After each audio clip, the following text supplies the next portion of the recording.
आज प्रधानमंत्री मोदी ने लोकसभा में अपने आलोचकों और विपक्षी नेताओं को सामने बैठाकर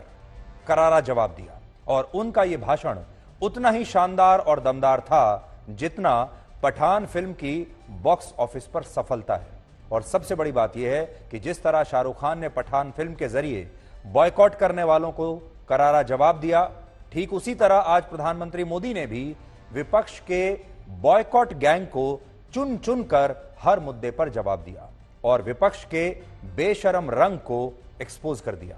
इस दौरान उन्होंने कभी कविताओं के जरिए व्यंग किया, कभी कहानी सुनाकर अपनी बात कही और कभी विपक्ष को उसके खराब प्रदर्शन का आईना दिखाकर उस पर जबरदस्त प्रहार किया, विपक्ष को शर्मिंदा करने की कोशिश की।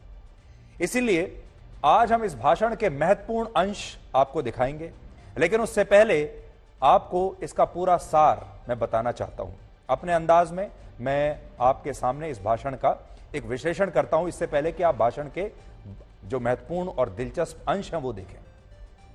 सबसे पहले आपको यह बताते हैं कि प्रधानमंत्री मोदी के इस 1 घंटे और 28 मिनट लंबे भाषण के मायने क्या है।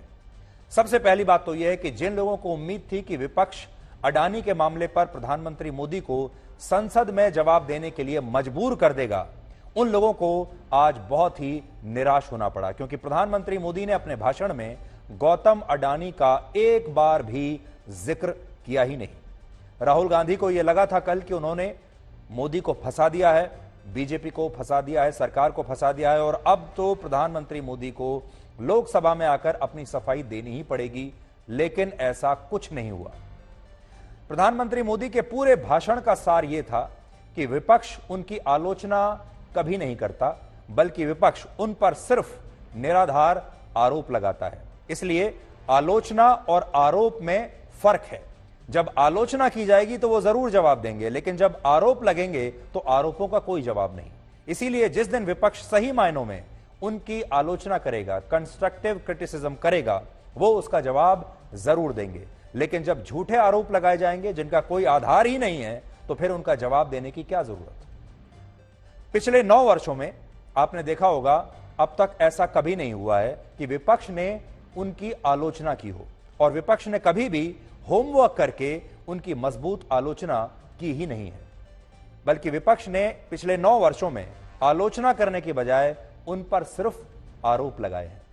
तो एक बड़ी बात उन्होंने ये कही कि विपक्ष कभी होमवर्क करता ही नहीं है, विपक्ष आलसी हो गया है और विपक्ष होमवर्क करके अगर आलोचना करने के लिए आए तो बड़ा अच्छा लगेगा, इससे सरकार को भी अपने अंदर सुधार लाने में मदद मिलेगी। लेकिन विपक्ष अब आलसी हो चुका है और विपक्ष आलोचना करने के बजाय सिर्फ झूठे आरोप लगाता है। अब झूठे आरोपों का क्या किया जाए, यानी एक तरह से प्रधानमंत्री मोदी ने अपने भाषण के जरिए आज यह बता दिया कि अडानी का मुद्दा सिर्फ एक झूठा आरोप है जो विपक्षी दलों ने बिना कोई होमवर्क किए लगा दिया है। इसलिए इस आरोप पर उनके लिए जवाब देना बिल्कुल भी आवश्यक नहीं है, क्योंकि यह आरोप ही झूठा है और गलत है और क्योंकि विपक्ष ने और राहुल गांधी ने अपने आरोपों के समर्थन में साबित करने के लिए एक भी सबूत किसी के सामने पेश नहीं किया है। इसके अलावा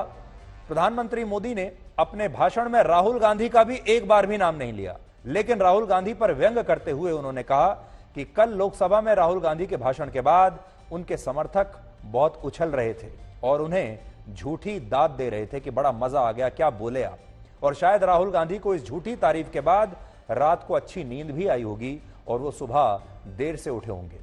यानी प्रधानमंत्री मोदी ने राहुल गांधी का नाम लिए बिना ही उन पर पूरा व्यंग कर दिया।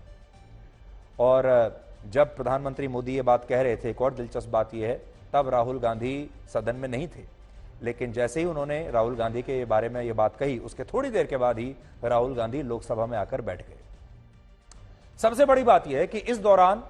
उन्होंने अपनी सरकार की 9 वर्ष की उपलब्धियां गिनवाई, या ये कह लीजिए एक मौका मिल गया उन्हें अपनी 9 वर्ष की उपलब्धि गिनवाने का, और अपने भाषण के जरिए उन्होंने बताने की कोशिश की कि इन उपलब्धियों की चकाचौंध की वजह से विपक्ष निराशा के अंधेरे में खो गया है। और प्रधानमंत्री मोदी आज एक जननायक की तरह बोले और उन्होंने कहा कि उनके पास देश के 140 करोड़ लोगों का सुरक्षा कवच है